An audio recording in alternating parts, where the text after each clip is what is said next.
আসসালামুআলাইকুম রহমতুল্লাহি ওয়া বারাকাতুহু।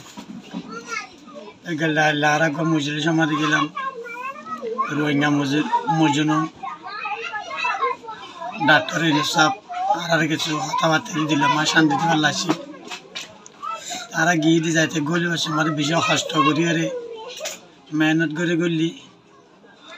গলানোর পর ইস্তারি বসি বইয়ের পর ইস্তারি দিয়ে ইস্তারিও লই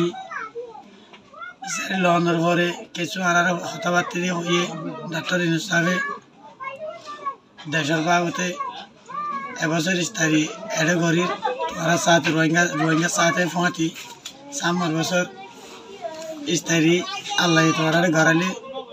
আর কানো মারে গড়াই মরে আরা আশা করি কোশিশ করি ওই দিন আমাদের আরা তো শুনি আর বেশি খুশি লাগে কথা গান